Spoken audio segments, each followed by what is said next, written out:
It's week 9. Your team's 2-6, maybe 1-7. God forbid 0-8.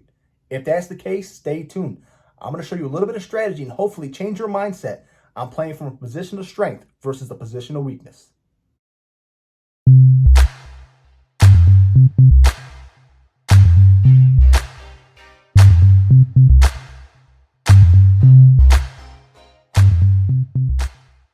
Welcome on in, Dynamo Nation. We're going to talk a little bit today about strategy, and this is particularly for the teams that are struggling right now. If you're out of the playoff race, 2-6, 3-5, God forbid 1-7 or 0-8, this video is for you, and especially for Dynasty formats. This is particularly for Dynasty formats, and it's something important to me. I wanted to go over it with the community, and that's about like playing from a position of strength. We always have this kind of like if you're top team in the league, first in your division, that you're in the position of strength. And I just do not believe that to be true. I think you're most vulnerable when you're in that position.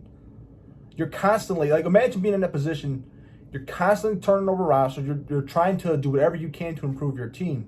And sometimes you make mistakes, especially those owners who aren't disciplined or don't have the patience. And that's where you as a team right now, and I'm specifically talking to you guys who are out there struggling, you have all the power. You control the flow of your league right now. Being in a position of one of the few teams in your league trading away players and not looking for proven solid vets in return. Maybe you're looking for draft picks or young players who haven't had their pop game yet. That gives you all the power, but you want to be the first one out there doing it. You don't want to wait until 2 or 3 teams have thrown in the towel and started accumulating all these assets. By the time you do that, they're all dried up. You're going to be picking for the scraps. Be the first person in your league to realize, you know what? This is a dynasty league. This team's not doing it right now. I'm not competing this year. I'm probably not going to compete next year. Let me cash in while I can. If you're the first to do that, you're going to have your pick of the draft picks, the young players who haven't popped. Like, it's really important to get in front of this stuff. Don't wait until, we're coming up on a lot of trade deadlines. Some leagues, it's week 10, week 11, whatever it might be, and you might be up against it. But, don't wait until 2 days before that deadline before you start selling players off. If you're out of it right now, sorry to breaking news to you, you're not coming back from this. 6 losses, 7 losses, even 5 losses right now, it's a wrap. You're not getting back into the mix. So just accept that, especially if you're in a dynasty league. It's time to move on, get those draft picks, and use your position of strength because you have all the power right now in your league. You control the flow. You control the trades. You might have 4 or 5 teams coming to you for one player. And if that's the case, you get to set the price. Jack it up. Go as high as you could possibly go. Start bundling some of these assets into particular deals too. If you could take a second-round pick, your second-round pick, and a average middling vet right now and flip that into a first, do it. Yeah, you might only bump up 5 or 6 spots from your first or from your second to a first, but 5 or 6 spots in a rookie dynasty draft could be a huge difference. So you have to start focusing on that right now. And on top of that, you shouldn't just be focusing on 2022 picks. Look for 2023. You should be able to get a 2023 pick for a lot cheaper than 2022. But that 2023 draft for me personally is the better draft, especially if you're looking for running back. So start looking at these drafts, start paying attention to these classes that are coming out. Don't be so fixated on trying to sneak back in. Maybe I'll get to 500. That's not worth it. If you're playing in that middle ground, you're already lost. It's the worst possible place you can be. You don't want to be down here for very long. The goal is to be up here, right? But to be stuck in this middle ground in perpetuity, that's not what you want. If you get going like this, the chances of you ever reaching up here almost slim to none. You have to take a step back, get back down here before you can go back up. That's kind of how it is in Dynasty. And the goal is to build a dynasty. What do I always say? You don't want to dominate for a year, do it for a decade. The goal of Dynasty is to dominate for a decade. It should be. If you don't have that mindset, you're playing Dynasty wrong. You should be looking to control that board for a while. And you have to break it all the way down to build back up.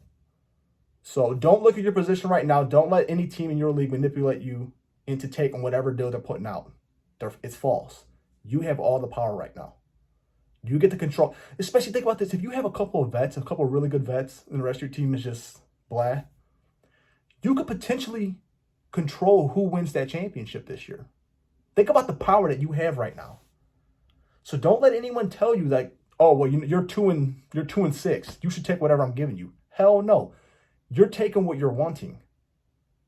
If that means that you have like a Devontae Adams, right?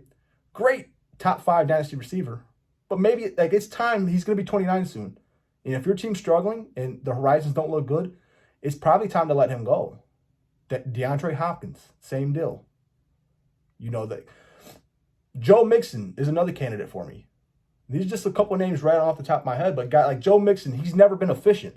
Like you have Joe Burrow and Jamar Chase blowing up, and Mixon's still plodding out there for 2.5, 3 yards a carry, whatever it is. It's terrible. And he's been like that his entire career. So like if you're sitting here and you only have a couple of really good pieces on your team, but you're 2-6, 3-5, you can set that market. All it takes is one person in your league to believe, but I'm sure there's probably multiple competing teams that would want Adams, Kelsey, Hopkins, Mixon, players like that. You're going to be able to drive that price up. And you have to just stay true to your conviction. Do not settle for less, and do not believe the hype that you're playing from a position of weakness, because you're not. Some of my favorite aspects of Dynasty Football is when I'm building that team, when I'm in that bottom tier. Because I'm active on my trades, and I'll have a couple of vets where I know, you know what? I'm going to get what I want. I'm not taking any less. And that's where you're at right now. So take advantage of your situation. Every aspect, that's what makes Dynasty Football so fun. Every aspect of that build and that team construction presents a new opportunity. And right now, if your team's struggling, you have the opportunity to control the trade front. It's an exciting time. Sometimes I would rather be sitting where you're at than competing, because I have so much fun building that roster. Like right now, if you do it right, you're setting yourself up for long-term success. So take advantage of it. Don't let anyone tell you differently. You're in a position of strength. If you have any questions, comment your questions. I'll be sure to get back to you. All right? You guys have a good week. All right, Dynamo Nation, thank you for watching the video. Please, if you like the content, like, subscribe, share, do whatever. Just get it out. Help me grow the channel. I'm doing this for you guys. Please leave comments. If you have any questions, I'll be sure to get back to you. All right? Everybody have a great week. Stay safe.